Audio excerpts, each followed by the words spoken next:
প্রথমে চোর সন্দেহে পিটুনিতে দিঘিনালায় এক বাঙালির মৃত্যু, তারপর পাহাড়িদের বাড়িঘরে হামলা ও অগ্নিসংযোগ, এরপর সেনাবাহিনীর সঙ্গে গোলাগুলিতে 3 পাহাড়ি নিহত। সব মিলিয়ে উত্তপ্ত এখন পার্বত্য চট্টগ্রাম। দিঘিনালা উপজেলা থেকে যে সংঘাতের শুরু তা ছড়িয়েছে খাগড়াছড়ি জেলা সদরেও। বিক্ষোভ হয়েছে রাঙামাটি ও বান্দরবনে। 3 জেলায় পাহাড়িদের ডাকে চলছে অবরোধ, আবার পরিবহন মালিকরাও ডেকেছে ধর্মঘট। এই উত্তেজনা 3 পার্বত্য জেলায় দাঙ্গায় রূপ নিয়েছে। এই অঞ্চলের মানুষ নিজেদেরকে আদিবাসী হিসেবে প্রতিষ্ঠা করার জন্য জোর প্রচেষ্টা চালাচ্ছে। এখন প্রশ্ন হচ্ছে, আদৌ কি তারা আদিবাসী ছিলেন? আজকের এই ভিডিওতে আমরা ঠিক সেই বিষয়টি বিশ্লেষণ করব। ভিডিওটি আপনার জন্য বেশ আকর্ষণীয় হবে, তাই সম্পূর্ণ ভিডিওটি দেখার জন্য অনুরোধ রইল। ভিডিওটি দেখে যদি আপনাদের ভালো লাগে তবে দয়া করে একটি লাইক দিয়ে চ্যানেলটি সাবস্ক্রাইব করতে ভুলবেন না। আপনাদের একটি লাইক এবং সাবস্ক্রাইব আমাদের জন্য অত্যন্ত গুরুত্বপূর্ণ। পার্বত্য চট্টগ্রাম বাংলাদেশের 1/10 5093 বর্গমাইল আয়তনের পার্বত্য চট্টগ্রাম রাঙামাটি, খাগড়াছড়ি ও বান্দরবান এই 3টি জেলা নিয়ে গঠিত। 52 ভাগ বাঙালি ও ক্ষুদ্র ক্ষুদ্র 13টি উপজাতির সমন্বয়ে 48 ভাগ উপজাতি জনসংখ্যা অধ্যুষিত পার্বত্য চট্টগ্রাম অপার সম্ভাবনার এক ভূমি। দীর্ঘদিন ধরে পার্বত্য চট্টগ্রাম নিয়ে দেশি বিদেশি ষড়যন্ত্র চলছে, যার মাত্রা বর্তমানে তীব্র থেকে তীব্রতর হচ্ছে। বর্তমানে উপজাতিরা জাতিসংঘ থেকে বিশেষ সুবিধা নেওয়ার জন্য নিজেদেরকে আদিবাসী হিসেবে প্রতিষ্ঠা করার জন্য জোর প্রচেষ্টা চালাচ্ছে। উপজাতিরা ভালো করেই জানে তারা আদিবাসী নয়, তারা উপজাতি। শান্তি চুক্তিতেও তারা নিজেদের উপজাতি হিসেবে পরিচয় দিয়েছে, কিন্তু আজ তারা দেশি বিদেশি ষড়যন্ত্রে লিপ্ত হয়ে নতুন করে নিজেদেরকে আদিবাসী হিসেবে পরিচয় দেওয়ার চেষ্টা চালাচ্ছে। যেমনটি হচ্ছে শিয়ালের গায়ে বাঘের চামড়া লাগিয়ে মিথ্যা বাঘ হওয়ার চেষ্টা। আমরা বাঙালি, আমাদের জন্মলগ্ন থেকে শেষ পর্যন্ত আমাদের পরিচয় একটি, আমরা বাঙালি।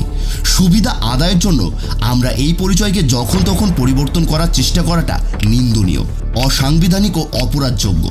ঠিক উপজাতিদের আদিবাসী করার চেষ্টাও নিন্দনীয়, অসাংবিধানিক ও অপরাধযোগ্য। শান্তি চুক্তির ধারা ভঙ্গকারী হিসেবে তা রাষ্ট্রদ্রোহিতার শামিল। উপজাতি ও আদিবাসী শব্দের মধ্যেকার বিতর্কের কারণ জানতে হলে আগে উপজাতি ও আদিবাসী সম্পর্কে সুস্পষ্ট ধারণা দরকার। উপজাতি শব্দটির আবিধানিক অর্থ কিছু ক্ষুদ্র নৃগোষ্ঠীর সমষ্টি, আর আদিবাসী শব্দের অর্থ হলো আদি থেকে যে জাতি একটি নির্দিষ্ট অঞ্চলে বসবাস করে আসছে অথবা ভূমি সন্তান। ইংরেজিতে যাকে বলে অ্যাবরিজিন or Aboriginal people কে ওয়েবস্টার নিউ ওয়ার্ল্ড ডিকশনারিতে স্পষ্ট করে বলা হয়েছে, the first people known to have lived in a certain place or region which was not under anybody's control position are to be termed as Aborigines of Adivasis. উপজাতীয় নেতৃবৃন্দ ও কিছু বামপন্থী বুদ্ধিজীবী, বিদেশি মদতপুষ্ট কিছু বাঙালি সহ অনেক উপজাতি দাবি করছে 3 পার্বত্য জেলার উপজাতিরা হচ্ছে আদিবাসী। কিভাবে তারা নিজেদেরকে আদিবাসী দাবি করছে সে প্রশ্ন পার্বত্যবাসীর, সুশীল সমাজের, দেশপ্রেমিকদের, ছাত্র সমাজের, সকল স্তরের জনগণ সহ সরকারের। কারণ উপজাতিরা এলাকায় পার্শ্ববর্তী দেশ বার্মা, চীন ও ভারতের মিজোরাম, ত্রিপুরা থেকে সেই দেশের সরকার কর্তৃক তাড়িত হয়ে আমাদের বাংলাদেশের পার্বত্য অঞ্চলে ঠাঁই নিয়েছে। উড়ে এসে জুড়ে বসে তারা দাবি করছে আমরা এই এলাকার আদিবাসী আর বাকিরা সবাই বহিরাগত। অথচ ইতিহাস সাক্ষ্য দেয় পার্বত্য এলাকার আসল আদিবাসী বাঙালিরা।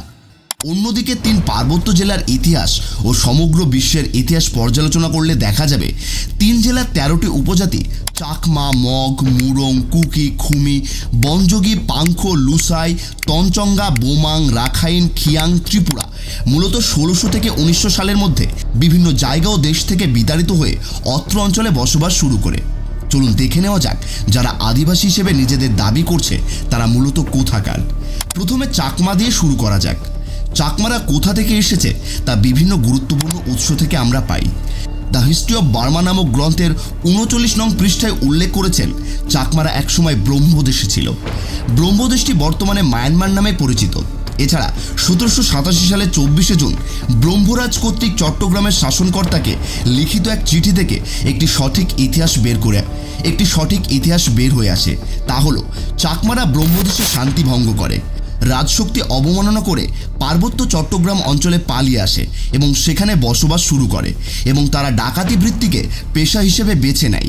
আর এই জন্য ব্রহ্মরাজা তৎকালীন চট্টগ্রামের শাসনকর্তাকে লিখিত চিঠির মাধ্যমে তার দেশের বিতাড়িত ব্যক্তিদের ফেরত পাঠানোর জন্য আবেদন করেন। এই ঐতিহাসিক চিঠির মাধ্যমে প্রতীয়মান হয় যে চাকমারা এই অঞ্চলে আদিবাসী নয়, বহিরাগত। তাছাড়া ইতিহাস থেকে আরও জানা যায় যে চাকমারা মঙ্গোলীয় বংশোদ্ভূত, যারা মূলত দক্ষিণ চীনের ইউনান প্রদেশের আদি অধিবাসী। তাদের উগ্রবাদী আচরণ, স্বেচ্ছাচারিতায় অতিষ্ঠ হয়ে তৎকালীন চীন সরকার তাদেরকে সেখান থেকে বিতাড়িত করে দেয়। সেখান থেকে বিতাড়িত হয়ে চাকমারা থাইল্যান্ডে আশ্রয় নিয়েছিল, কিন্তু থাইল্যান্ডের রাজাও তাদেরকে বিতাড়িত করলে তারা মায়ানমারে আশ্রয় নেয়। 1784 সালে বার্মা যুদ্ধে মগদের দ্বারা বিতাড়িত হয়ে ইংরেজদের পরোক্ষ সহযোগিতা নিয়ে চাকমারা পার্বত্য চট্টগ্রামে বসবাস শুরু করে। কুকি গোত্রের উপজাতিরা যেমন বোমাং, লুসাই, পাংখো, বনযোগী, মুরং, খুমিরা মায়ানমার, চীনের বিভিন্ন প্রদেশ ও উত্তর ভারত থেকে পার্বত্য চট্টগ্রামে সে বসতি স্থাপন করে। এরপর বসতি স্থাপন করে ত্রিপুরা গোষ্ঠীর বিভিন্ন উপজাতি যেমন রাখাইন, খিয়াং, ত্রিপুরা, তৎসঙ্গারা। উপরের আলোচনা এটি সুস্পষ্টভাবে প্রতীয়মান হয় যে বাংলাদেশে কোনো আদিবাসী নেই, অর্থাৎ পার্বত্য চট্টগ্রামে উপজাতিদের বসবাস, আদিবাসীদের নয়। শুধুমাত্র জাতিসংঘ থেকে বিশেষ সুবিধা নিয়ে পার্বত্য চট্টগ্রামকে আলাদা রাষ্ট্র বানানোর জন্য তারা নিজেদেরকে আদিবাসী বলে দাবি করছে। কাকের গায়ে ময়ূর পেখম লাগালে যেমন কাককে ময়ূর বলা যাবে না, তদ্রূপ উপজাতিরা যাই কিছু করুক আর যাই কিছু বলুক না কেন তাদেরকে আদিবাসী বলা যায় না। আজ পার্বত্য চট্টগ্রাম আলাদা একটি রাষ্ট্র বানানোর জন্য ভারত অর্থ অস্ত্র দিয়ে উপজাতিদের সহযোগিতা করেছে। বর্তমানে পার্বত্য চট্টগ্রামে 100-টির বেশি খ্রিস্টান মিশনারি চাকমা সহ সকল উপজাতিদের খ্রিস্টান বানানোর কাজে ব্যস্ত। আমেরিকা, ইউরোপীয় ইউনিয়ন, সিএইচটি কমিশন, ইউএনডিপি এবং বিভিন্ন এনজিও সংস্থার মাধ্যমে চাকমাদের আর্থিক, সামাজিক ও রাজনৈতিক সকল ক্ষেত্রে প্রতিষ্ঠিত করে মধ্যপ্রাচ্যের ইসরায়েল রাষ্ট্রের মতো পার্বত্য চট্টগ্রামকে দক্ষিণ এশিয়ার একটি খ্রিস্টান রাষ্ট্র বানানোর চেষ্টা করছে, যা পার্বত্য চট্টগ্রামে কর্মরত এনজিও সংস্থাগুলির প্রতিদিনের কর্মকাণ্ড থেকে সুস্পষ্টভাবে প্রতীয়মান হয়। সরকারকে পার্বত্য চট্টগ্রাম নিয়ে সকল পজিটিভ পদক্ষেপ অতি দ্রুত নিতে হবে, না হয় পার্বত্য চট্টগ্রামের অখণ্ডতা বজায় রাখা দুষ্কর হয়ে দাঁড়াবে।